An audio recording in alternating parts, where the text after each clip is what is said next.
90 বছরের পুরনো দোকান, পাবে ডালপুরি আর কচুরি, তবে দেখেছে না খুবই দুষ্কর হয়ে যাবে সব জগা খিচুড়ি। লিলুয়া কদমতলা তো অনেক হলো, চলো এইবার শালকিয়া যাই। 28 নম্বর অরবিন্দ রোড হরগঞ্জ বাজারের পেছন দিকে সনদদার সেই বিখ্যাত কচুরি আর ডালপুরি খাই। তবে দোকানটির নির্দিষ্ট কোনো নাম নাই, এই নামেই কিন্তু চেনে সবাই। কি বার খোলা থাকে দোকান?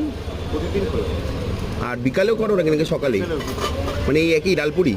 সবারই হয়। ডালপুরি আর কচুরি। আর কি নাম দোকানটার? দোকানের নাম নেই কোনো, বাজারের মধ্যে দোকানের নাম দিলে ট্যাক্স বসে আছে।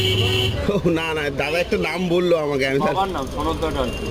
সনদদার ডালপুরি বললেই চেনে সবাই, তাই তো? দাদা মনে হয় চার্টার্ড অ্যাকাউন্টেন্ট ছিল, ঘটে বিশাল জ্ঞান। দাদার মতে দোকানের নাম না দিলেই হলো, সরকার আর দেবে না তোমার ব্যাপারে কোনো ধ্যান। বুদ্ধিটা কিন্তু বেশ, তবে পরে যদি খাই কেস না। বেশি কথা বাড়িয়ে লাভ নেই, এই বিষয়টা এখানেই হোক শেষ। ডালপুরি 60 টাকা পার পিস, সাইজটাও মন্দ নয়, আর ভেতরে স্টাফিং এর পরিমাণও যথেষ্ট, খেতেও বেশ ভালোই লেগেছে। তবে এই গরমে তৃপ্তি করে খেতে পাচ্ছি না, হয়ে যাচ্ছে অতিষ্ঠ। তারপর দুটো কচুরিও নিয়ে নিলাম, তবে আলুর তরকারিটা একই ছিল, কচুরির দাম 1 টাকা কম, 6 টাকা করে নিল। চলো বাই, দেখি কে কে সাবস্ক্রাইব করে যায়।